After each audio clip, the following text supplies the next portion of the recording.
warahmatullahi wabarakatuh. Waalaikumsalam warahmatullahi wabarakatuh. Bersama saya M. Sofiuddin Dahlan, founder metode MSD. Selamat datang di ngomik yang kedua. Ngomik adalah ngobrol metodologi dan statistik. Pada seri yang kedua ini kita akan berdiskusi tentang besar sampel untuk penelitian validitas. Webinar ini dipersembahkan oleh MSD Research Academy, mengantarkan Anda mencapai prestasi ilmiah terbaik. Sistematika dari presentasi saya adalah sebagai berikut. Yang pertama, nanti saya akan menyampaikan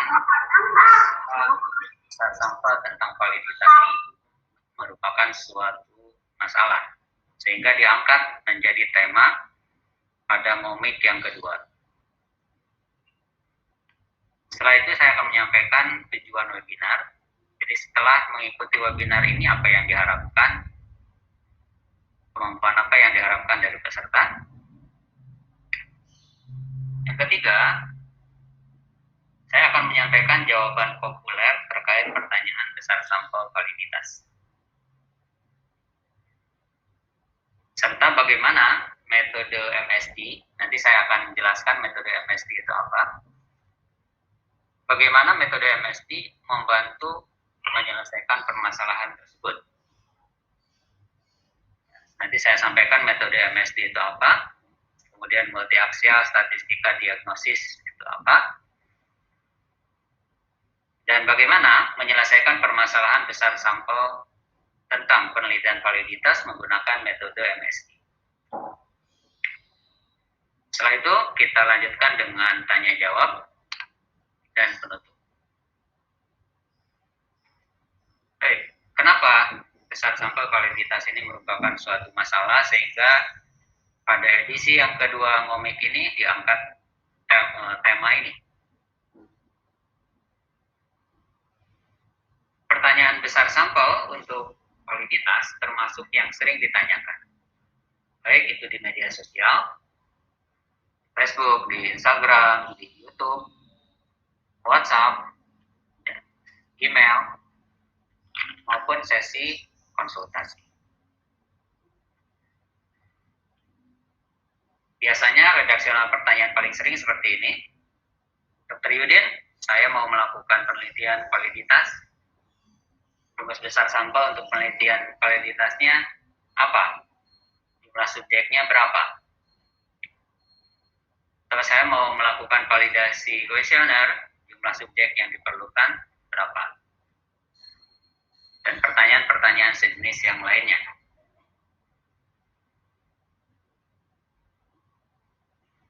Sebenarnya, jawaban atas pertanyaan ini sudah saya tulis sejak tahun 2014.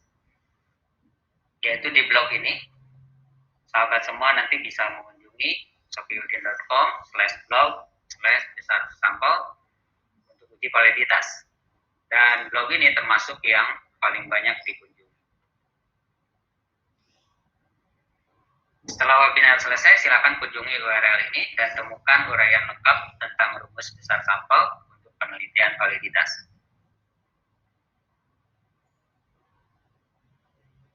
Jika sahabat ingin membaca lebih lengkap, lebih detail tentang penelitian, diagnostik, validitas, dan reliabilitas, saya sudah menuliskan dalam bentuk buku, yaitu seri yang kelima yang judulnya Penelitian, Diagnostik, Validitas, dan Reliabilitas.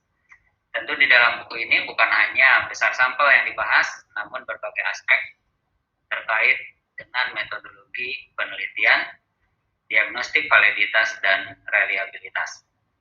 Pada webinar ini kita hanya akan fokus pada aspek besar sampel.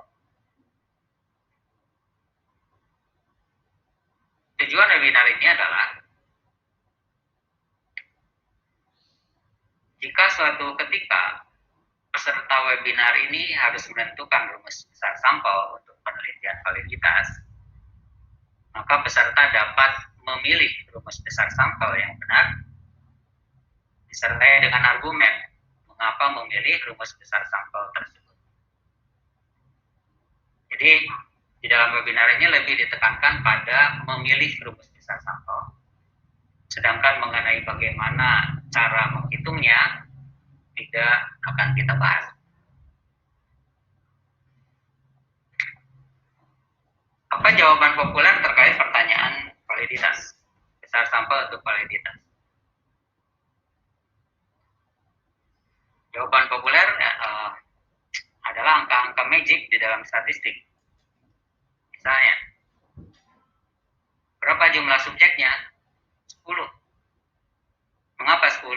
Ya tidak ada argumennya, pokoknya 10. Ya.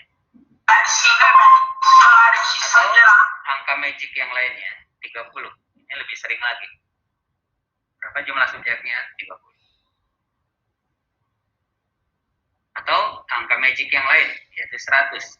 Tapi kalau kita tanyakan misalnya, kenapa 10, kenapa 30, dan kenapa 100, mungkin kita tidak menemukan jawaban yang memuaskan.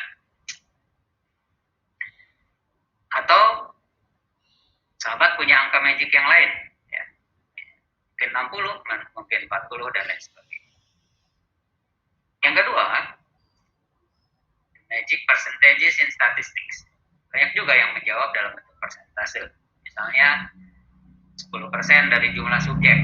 Jadi kalau jumlah subjeknya 100, berarti untuk validasi dilakukan pada 10% dari 100, itu 10.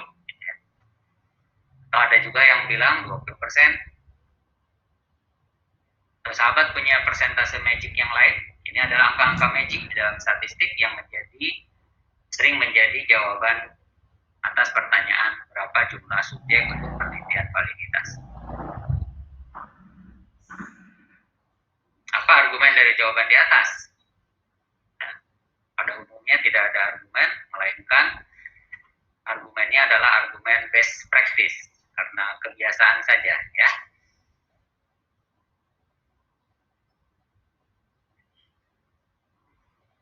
Mungkin sahabat kemudian bertanya, jika bukan angka-angka magic di atas, jika bukan angka persentase magic di atas, lalu apa rumus besar sampelnya?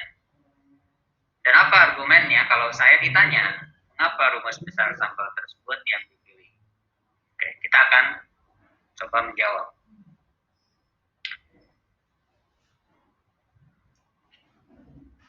Pertanyaan tersebut akan dijawab dengan menggunakan metode MSD. Jadi saya harus menjelaskan terlebih dahulu apa yang dimaksud dengan metode MSD secara singkat. Metode MSD singkatan dari metode M. Sogyudin Dahlan, nama saya. Intinya metode ini adalah metode untuk mempelajari serta mengajar statistika dengan mudah, simpel, dan sederhana. Terdiri dari 4 aksis, yaitu multiaksial statistika diagnosis, singkat jadi MSD, multiaksial substansi diagnosis, MSD juga, multiaksial sahih diagnosis, MSD juga, dan multiaksial etis diagnosis. Di mana problem besar sampel dibahas dalam metode MSD. Permasalahan besar sampel diselesaikan oleh multiaksial statistika diagnosis. Artinya, kalau kita mau berbicara besar sampel untuk penelitian validitas, berarti saya akan menggunakan metode MSD yang bernama multiaksial statistika diagnosis. Bagi sahabat yang baru tahu, yang baru berkenalan dengan saya, metode MSD saya tulis di dalam buku berjudul Metode MSD, Pintu Gerbang Memahami Epidemiologi, Biostatistik, dan Metode Penelitian. Juga saya sampaikan secara reguler melalui workshop tentang metode MSD. bisa dipelajari lewat buku, atau sahabat bisa mempelajari lewat workshop.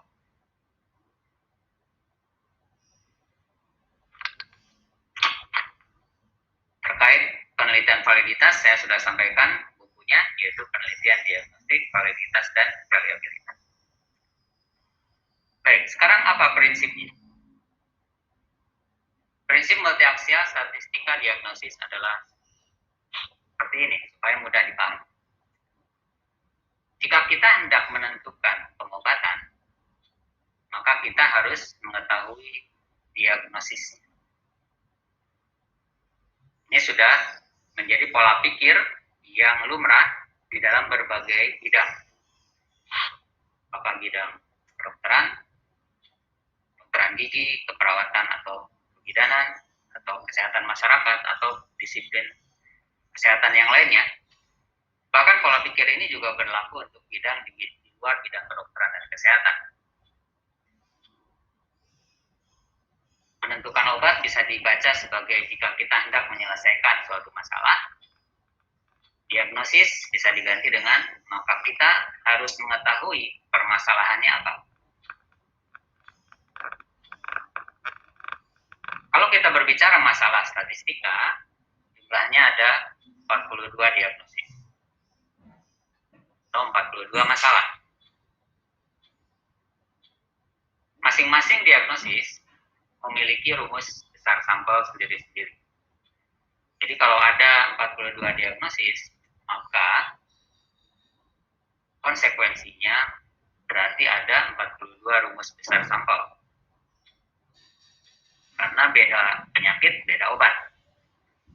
Beda diagnosis, beda tata laksana. Penelitian validitas termasuk diagnosis yang mana dari 42 diagnosis ini? Tentu sahabat harus tahu apa itu 42 diagnosis, tapi kita coba saja ya berdiskusi. Penelitian validitas ini masuk ke diagnosis yang mana? Kalau diagnosis itu ada 42.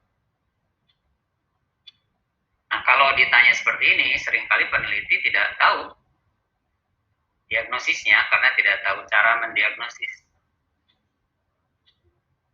Bahkan seringkali peneliti tidak mengetahui apa itu penelitian validitas. Contoh, misalnya saya ditanya, "Dok, berapa besar sampel untuk penelitian validitas?" Saya akan jawab, parameter yang akan digunakan untuk mengetahui validnya apa? Kalau yang bertanya jawab tidak tahu, maka jawaban saya tidak tahu juga. Kenapa? Karena saya tidak tahu diagnosis statistiknya apa. Jadi kalau peneliti tidak tahu parameter yang digunakan untuk menentukan validitasnya apa, berarti kita tidak tahu penyakitnya apa, atau tidak tahu diagnosisnya apa. Karena tidak tahu diagnosisnya apa, maka tidak tahu pengobatannya apa. Ya, itu prinsip metode MSD. Baik. Penelitian validitas dapat muncul dalam berbagai macam diagnosis. Kalimat ini artinya memberitahukan kepada sahabat semua bahwa rumus untuk penelitian validitas itu tidak satu.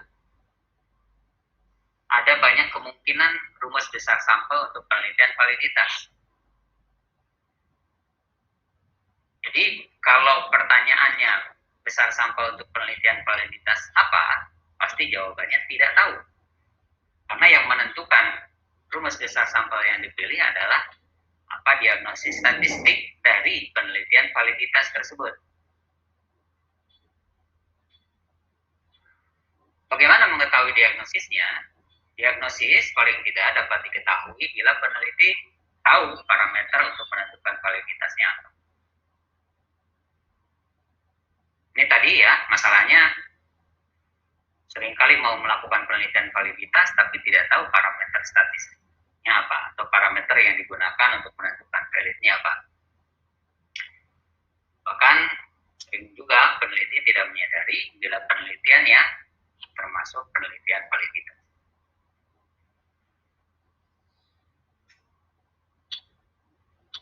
Parameter statistik karakteristika berikut ini mungkin saja dijadikan sebagai parameter validitas. Jadi tadi saya bertanya kan, apa parameter yang digunakan untuk menentukan validitas?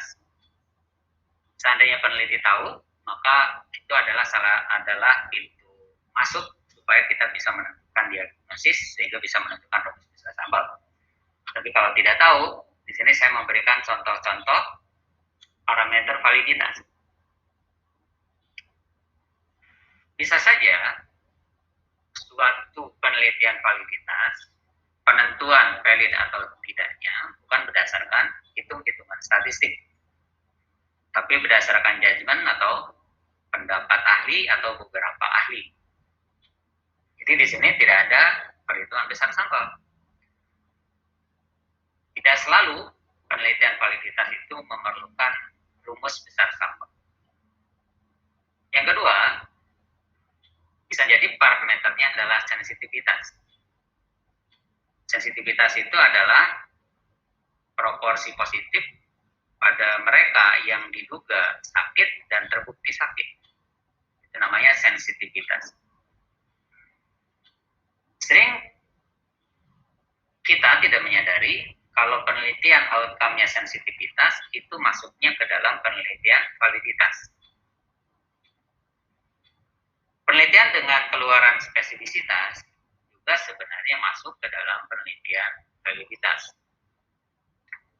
Spesifisitas itu adalah proporsi negatif pada mereka yang diduga sakit dan terbukti tidak sakit.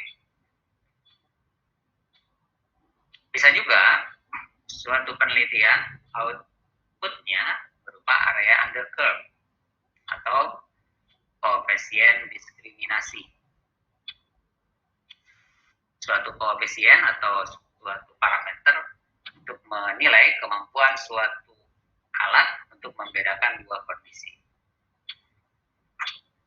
Area under curve juga termasuk ke dalam penelitian validitas. Bisa juga suatu penelitian validitas itu parameternya limit of agreement. Limit of agreement atau LOA adalah kesesuaian antara dua hal atau antara dua pengukuran yang skala pengukurannya numerik. Bisa juga parameter validitas itu koefisien korelasi. Koefisien korelasi atau R kecil menunjukkan seberapa kuat hubungan antar dua hal dengan parameter R, koefisien korelasi. Atau bisa juga dalam bentuk perbandingan area under curve. Di sini saya menyebutkan banyak parameter statistik untuk memberitahukan kepada sahabat bahwa penelitian validitas itu bisa tampil dalam berbagai diagnosis, tergantung dari parameter untuk menyatakan valid atau tidak. Jadi dengan demikian, kalau ada pertanyaan, apa rumus besar sampel untuk penelitian validitas, maka jawabannya adalah tergantung pada parameter statistiknya apa. Kalau parameter statistiknya sensitivitas, maka rumus besar sampel yang digunakan adalah rumus besar sampel untuk sensitivitas. Mengenai rumusnya apa? Ya gampang gitu ya. Tinggal pilih saja. Di blog yang saya share tadi ada rumus-rumusnya di sini. Bagaimana kalau keluarannya berupa spesifisitas? Ya pilih rumus besar sampel untuk spesifisitas. Bagaimana kalau keluaran penelitian validitasnya area under curve? Ya pilih rumus besar sampel untuk area under curve. Bagaimana kalau keluarannya limit of agreement? Ya pilih rumus besar sampel untuk limit of agreement. Kalau keluaran validitasnya berupa koefisien korelasi, pilih rumus besar sampel untuk korelatif. Kalau berupa perbandingan AUC, maka pilih rumus besar sampel untuk perbandingan AUC. Jadi rumusnya tidak tunggal. Jadi kalau ada pertanyaan, rumus besar sampel untuk penelitian validitas apa? Itu analog dengan pertanyaan, dok, saya demam. Sakit saya apa? Dia belum tahu, tidak tahu sakitnya apa. Karena harus didiagnosis terlebih dahulu. Nah, kalau sudah ketemu diagnosisnya, baru tentukan pengobatan, dalam hal ini rumus besar sampel, yang sesuai dengan diagnosis. Sekali lagi, kalau ada yang bertanya rumus-rumusnya seperti apa, ya silakan kunjungi URL ini www.sofiudin.com/blog/besar-sampel untuk uji validitas flash. Terima kasih. Saya Sofiudin Dahlan, sofiudin.com, sahabat penelitian Anda. sofiudinstore.com, yang orisinal ada di sini. Jangan beli produk bajakan. Kalau mau buku asli di sofiudinstore.com langsung. Assalamualaikum warahmatullahi wabarakatuh. Saya kembalikan ke Mbak Meta. Silakan, Mbak. Waalaikumsalam warahmatullahi wabarakatuh. Terima kasih Dr. Yudin atas penyampaian materinya. Baik, kita langsung saja menuju ke sesi berikutnya, adalah sesi tanya jawab. Di sini sudah ada satu peserta yang mengangkat tangan. Silahkan Bapak Agus Adi Subroto untuk mengajukan pertanyaan. Baik, terima kasih. Selamat sore Bapak Dr. Sofiudin, dan terima kasih kepada moderator telah mempersilahkan saya untuk bertanya.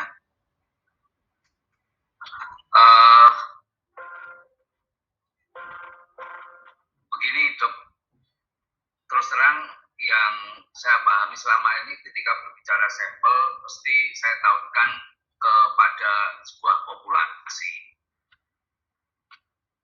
Populasi kemudian saya definisikan diketahui atau tidak diketahui. Terus kemudian untuk sampelnya itu kemudian saya selesaikan dengan rumus Lovin atau dengan teori yang lain. Bisa jadi mungkin saya masih miss dengan penjelasan yang disampaikan oleh Dr. Sofiudin terkait validitas, terus kemudian subjeknya itu berapa. Ini tadi saya masih belum nyambung apa ini maksudnya seperti itu. Terima kasih dok. Baik, terima kasih Pak Agus atas pertanyaannya. Baik, ada dua hal yang harus dua hal ini berhubungan, tapi bisa dibuat kompartemen sendiri-sendiri. Yang pertama adalah cara pengambil atau kita sebut sebagai sampling, dan yang kedua terkait dengan jumlah subjek atau besar sampel. Tentu kedua hal ini erat kayaknya. Namun yang akan kita fokuskan pada sore ini adalah terkait dengan besar sampel. Rumus Lovin adalah rumus yang sangat populer. Karena populer, maka rumus Lovin ini termasuk rumus yang paling sering digunakan oleh peneliti di bidang kedokteran dan kesehatan. Bisa dilihat dari skripsi, bisa dilihat dari tesis, maupun dilihat dari disertasi. Banyak sekali yang menggunakan rumus ini. Namun, sebagaimana sudah saya sampaikan tadi, bahwa rumus analog dengan obat. Rumus besar sampel analog dengan obat. Obat baru tepat untuk diagnosis yang tepat.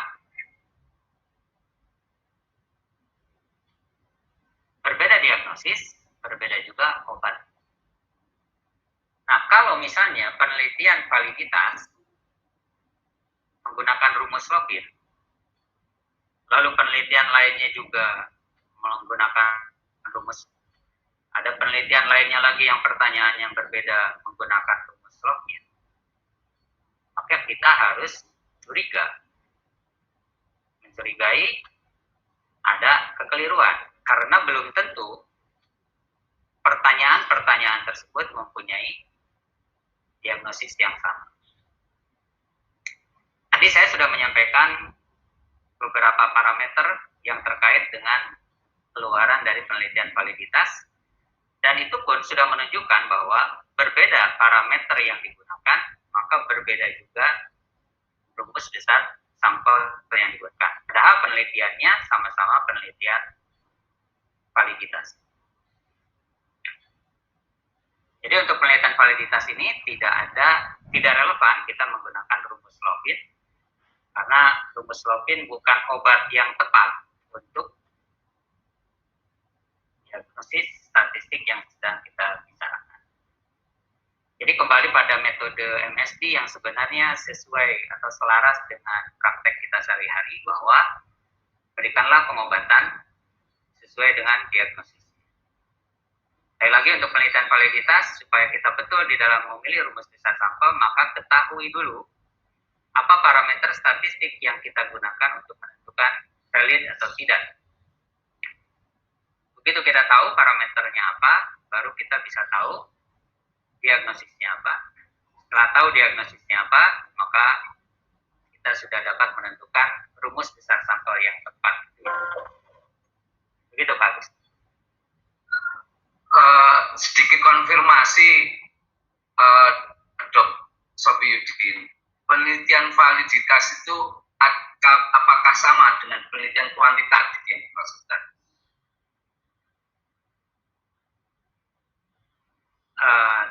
Sama persis ya, tidak. Penelitian validitas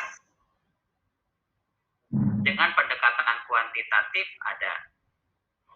Penelitian validitas dengan pendekatan kualitatif juga ada.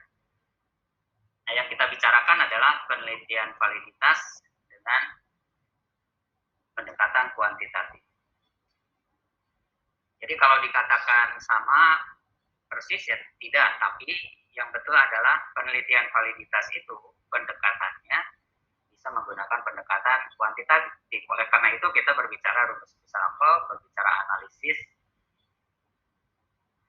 Ya, seperti itu. Terima kasih, Dok. Ya. Silakan, Mbak Milka, ada pertanyaan, ada penanya yang lain? Ya, ini barusan. Pertanyaan berikutnya adalah Dr. IGD Purnawinadi. Silakan untuk mengajukan pertanyaan.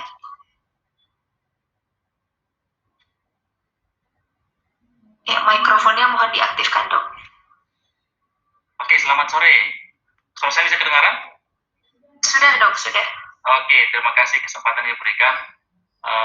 Saya hanya klarifikasi sedikit mengenai, sebenarnya saya bukan dokter, tapi saya seorang perawat.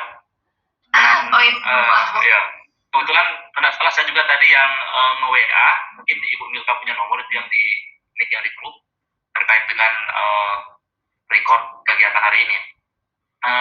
Terkait topik hari ini, dokter sangat menarik. Mungkin juga terkait juga dengan pertanyaan sebelumnya.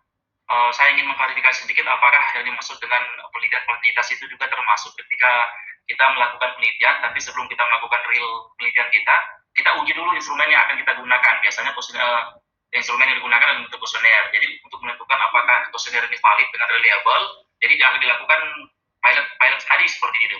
Nah, untuk menentukan berapa banyak sampel dalam pilot study untuk menguji instrumen ini, apakah itu juga dikatakan penelitian validitas yang dimaksud seperti pembahasan dokter pada sore hari ini, Dok? Ya, betul. Itu yang saya maksud. Oke, terkait dengan itu kebetulan saya juga sudah buka tadi link yang dokter share. Kemudian saya dapati ada beberapa rumus yang ditampilkan di situ berdasarkan parameternya. Dan kebetulan saya juga sering melakukan, kebetulan di kampus saya ada banyak juga mahasiswa sering diskusi, sering nanyain bagaimana sih caranya uji validitas, instrumen, kemudian waktu pilot study berapa sampel yang digunakan. Nah, saya teringat dengan yang dokter sampaikan tadi, itu angka-angka magic yang ada di statistik, 30 gitu. Jadi ada beberapa rekan-rekan katakan 30 cukup, 30 cukup. Tapi waktu saya tanya kenapa 30, mereka nggak bisa kasih alasan seperti itu. Dan ini pun sempat saya tanyakan ke dokter di kesempatan sebelumnya, dan dokter sudah jawab itu dan di-share di YouTube. Saya juga apresiasi dengan itu. Nah, kebetulan saya juga koleksi buku dokter ini, ada beberapa seri mengenai penentuan rumus sampel, dan situ saya baru mengerti ternyata kita perlu mendiagnosis dulu apa masalah kita sehingga kita bisa menentukan rumus mana yang kita pakai gitu. Nah, terkait dengan sampel ini dok, mungkin saya belum pernah mencoba menggunakan perhitungan rumus sampel. Kebetulan kebiasaan saya menganalisis validitas dari satu instrumen dari kuesioner yang dibagikan di responden sebagai pilot tadi.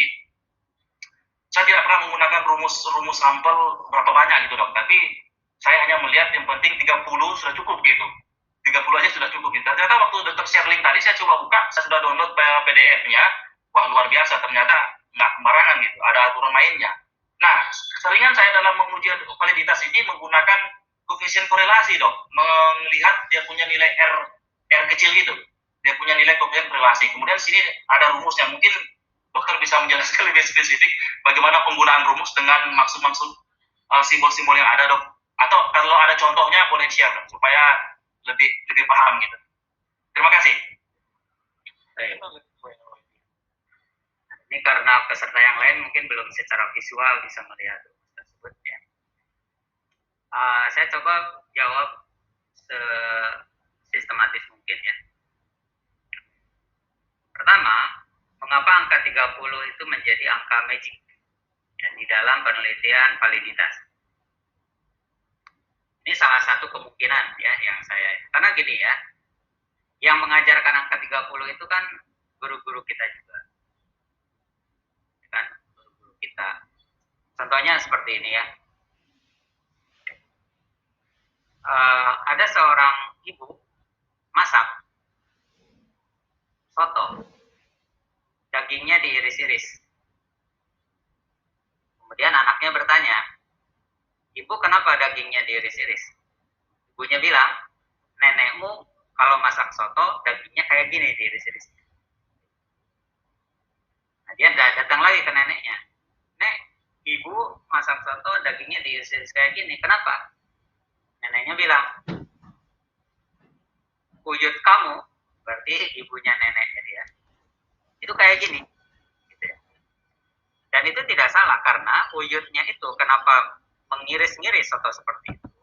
Karena punya argumen, yaitu supaya lebih empuk. Nah, jadi yang harus kita cari adalah sebagaimana anak ini, kita harus bertanya, mengapa guru-guru kita mengajarkan angka 30?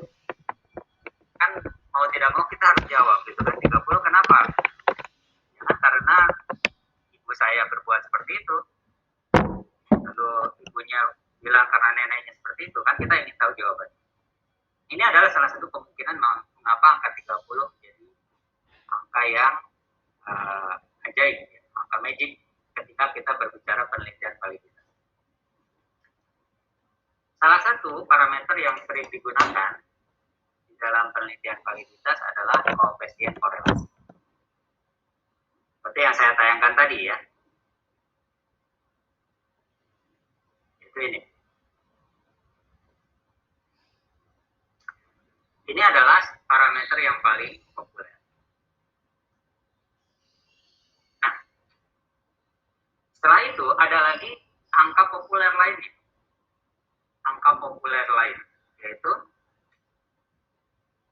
koefisien korelasi yang sering menjadi syarat valid adalah 0,5.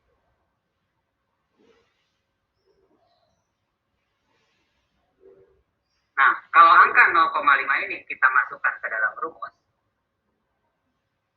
jadi di dalam rumus itu tentu ada komponen alfa, ada komponen beta, dan ada komponen R ya. Komponen alfa dan beta silakan sahabat pelajari saja ya. Nah, mengenai R, seandainya kita masukkan ke dalam rumus tersebut R 0,5, magic tersebut, yaitu 29 sebenarnya. Tapi mungkin karena angka 29 ini nggak enak ya sering disebut sebagai 30. Sehingga sekarang kalau kita balik, kalau ada mahasiswa bertanya, Pak, jumlah subjeknya berapa untuk penelitian validitas?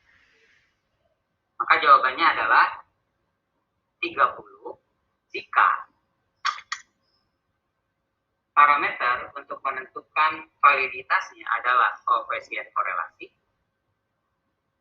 dan koefisien korelasi minimal yang dianggap valid adalah 0,5.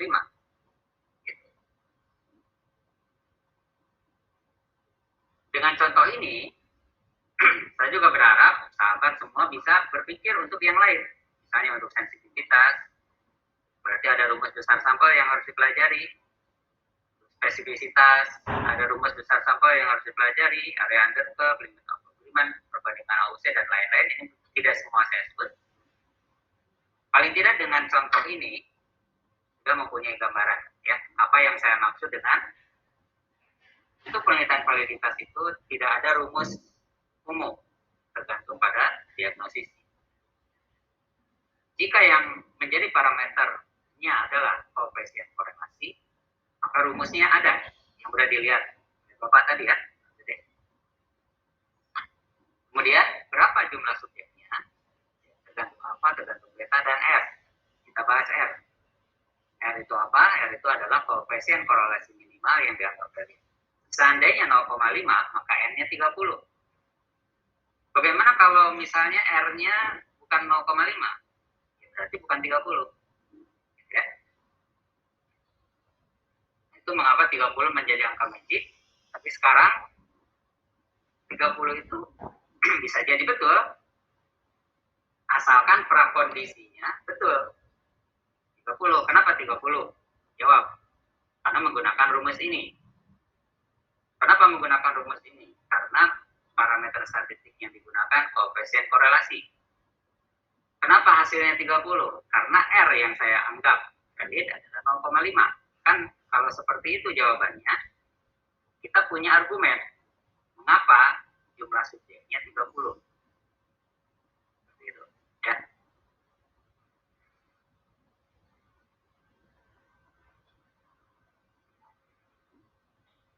Udah ya, saya cukupkan demikian jawaban saya. Izin komentar sedikit boleh dong? Ya, silakan. Terkait dengan penentuan nilai R 0,5 tadi itu kira-kira bagaimana ya?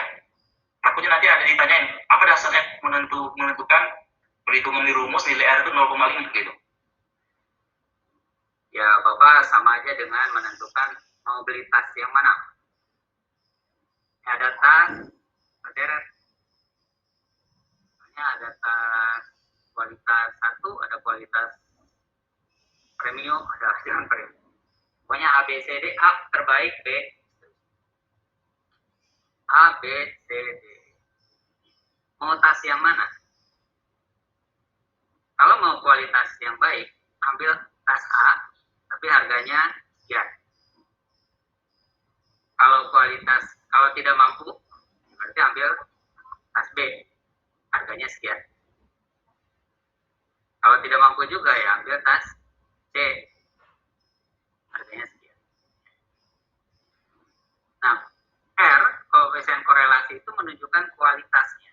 Jadi kalau kita menentukan batas validnya semakin tinggi, artinya kita menginginkan barang yang sangat bagus. Jadi misalnya peneliti membuat kuesioner dan peneliti mempunyai keinginan agar kuesionernya itu sangat bagus, maka dia akan menetapkan R yang relatif tinggi, 0,5, 0,6, dan seterusnya. Jadi R ini judgment peneliti, silakan maunya berapa yang menurut peneliti nilai segitu itu sudah dianggap valid. Boleh enggak misalnya 0,2 ya silakan. boleh nggak koefisien korelasinya 0,3? Ya silakan. Bolehkah 0,4? Silakan juga. Dan itu akan menggambarkan kualitas dari kuesioner kita. Lalu seperti ibu yang membuat soto tadi, sama, untuk koefisien korelasi juga ada best sellernya. Ya. Sama, untuk koefisien korelasi juga ada best sellernya. Cuma saya berharap jangan gara-gara saya mengucapkan angka ini lalu diikuti gitu. Karena yang betulnya adalah tentukan koefisien korelasi minimal yang oleh peneliti dianggap valid. Itu kan selera peneliti. Kalau dia mau alat ukur yang bagus, tetapkanlah koefisien korelasi yang tinggi. Kalau nggak mau terlalu bagus, ya yang lebih rendah lagi gitu. Ya, itu yang harus dipegang, prinsip itu. Nah, adapun kalau saya mengatakan misalnya R-nya 0,3, itu best practice aja. Banyak penelitian sosial, kalau di sini peserta juga saya tahu ada yang latar belakangnya dari sosial atau dari psikologi misalnya. Angka magic untuk koefisien korelasi adalah 0,3. Jadi kalau baca buku-buku psikologi, karena di dalam psikologi itu kan banyak mengembangkan alat ukur ya.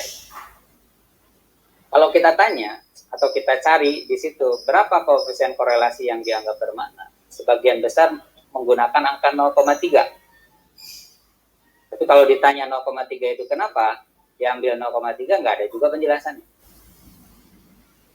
Ya, jadi penjelasan umumnya adalah silakan ditetapkan oleh peneliti.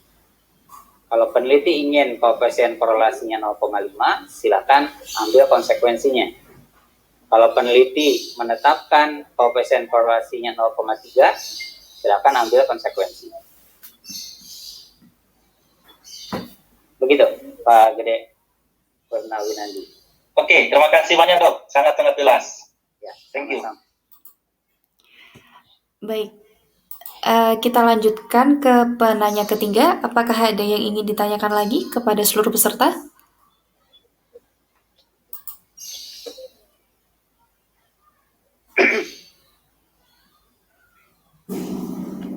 Ya, masih belum ada.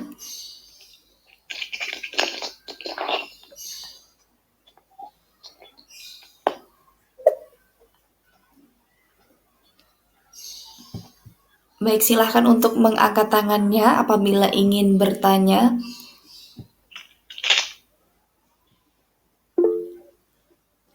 Ya, Pak Agus Andi Subroto, silahkan Bapak. Maaf, mungkin kalau tidak ada penanya lain, saya minta izin bertanya boleh? Boleh Bapak, silahkan. Ya, terima kasih. Ini mungkin bisa jadi terkait tapi agak sedikit di luar konteks itu. Dok, saya ingin menanyakan bahwa populasi di dalam penelitian pendekatan kuantitatif itu telah saya tentukan. Terus kemudian sampel pun juga telah saya hitung. Nah, ini cuma ingin memastikan saja pemantapan gitu. Untuk kuesioner yang saya sebar, semisal populasi itu sudah saya ketahui sejumlah 500, dengan saya solovin sampelnya ketemu katakanlah 100 sekian, 120. Nah, untuk kuesioner yang akan saya sampaikan ke responden, itu saya sebarkan ke populasi sejumlah 500, ataukah saya sebar kepada sampel yang sudah saya pilih, ataukah yang ketiga saya sebar ke populasi dahulu, terus kemudian kuesioner data itu kembali terkumpul, kemudian saya pilih dengan slovin yang sudah saya tentukan. Terima kasih. Baik, terlepas dengan penggunaan slovin atau tidak ya, saya tidak mengomentari slovin. Yang saya komentari adalah teknisnya ya, teknis untuk menguji kuesioner tersebut. Ya, kuesioner tersebut harus diujikan kepada mereka yang menurut kita mirip dengan populasi yang mau kita teliti. Gitu ya. jangan kepada mereka yang menjadi subjek. Kan dari populasi itu sudah ada subjek yang mungkin Bapak sudah sampling. Nah, diuji cobakannya jangan kepada subjek. Untuk beberapa kuesioner, hal ini nanti akan berpengaruh ya. Misalnya kuesioner terkait pengetahuan, kalau Bapak uji cobakan kepada subjek yang sudah tersampling ya itu tidak benar ya, karena nanti dia akan mengetahui pertanyaan-pertanyaan yang akan dia terima pada saat penelitian yang sesungguhnya. Jadi untuk uji coba silakan Bapak lakukan kepada mereka yang menurut Bapak mirip dengan populasi target dari penelitian Bapak. Itu bagus. Terima kasih, Dok. Ya, sama-sama. Baik, terima kasih. Mungkin untuk penanya terakhir, silahkan untuk mengangkat tangannya.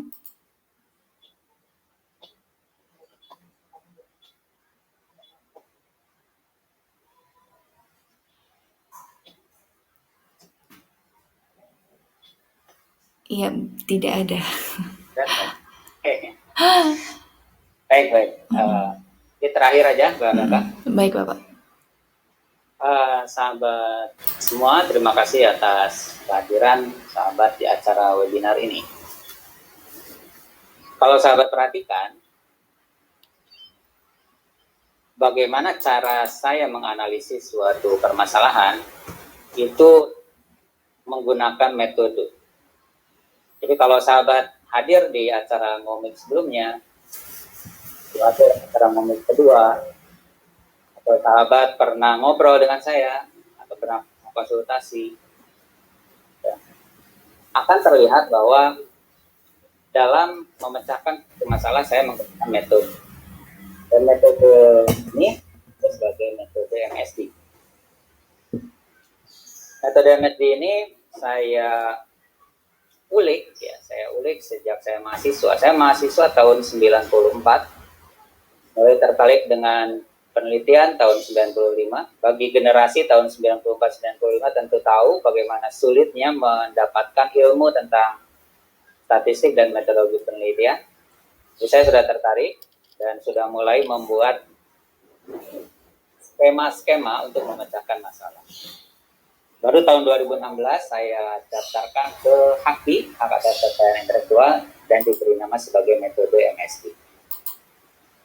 Nah, dikaitkan dengan ngomik pada hari ini, terlihat jelas bahwa bagaimana saya memecahkan masalah menggunakan metode yang saya kembangkan. Dan sahabat juga bisa menebak, kalau misalnya sahabat mempunyai pertanyaan yang lain, pertanyaan penelitian yang lain, tentu jawaban saya akan sama, yaitu apakah sahabat sudah tahu belum diagnosis penelitiannya apa? Kalau belum tahu, ya tentu tidak akan bisa menentukan rumus besar sampel, tidak akan bisa menentukan analisisnya apa. Sehingga yang saya ajarkan kepada murid-murid saya, kepada mahasiswa saya, atau kepada klien saya, atau kepada siapapun yang diskusi dengan saya akan mengajarkan KAIL. Saya akan mengajarkan bagaimana cara mendiagnosis. Bagi yang pernah bertanya ke saya di YouTube, juga akan tahu bagaimana cara saya menjawab.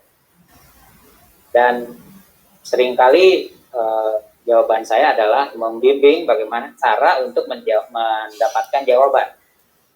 Jadi jawaban saya tidak selalu ikannya, tetapi yang saya berikan adalah KAIL-nya, yaitu pola pikir bagaimana menjawab pertanyaan tersebut. Sehingga kalau ada yang bertanya, Dok, saya punya penelitian seperti ini, analisisnya apa? Saya seringkali tidak menjawab analisisnya apa, tapi saya akan tanya, diagnosisnya apa? Ya tentu kata-kata diagnosis hanya tahu bagi mereka yang sudah baca. Tentu saya akan bertanya dengan cara yang lain. Untuk mengidentifikasi ini hanya nanya saja, atau penanya ini sudah berilmu. Kalau misalnya belum berilmu, ya saya harus ngajarin dulu ya, supaya saya tidak memberikan ikannya, tetapi memberikan KAIL-nya, memberikan metodenya. Baik, itu aja Mbak Meka. Terakhir dari saya kembalikan ke Bang Yunta ya. Assalamualaikum warahmatullahi wabarakatuh.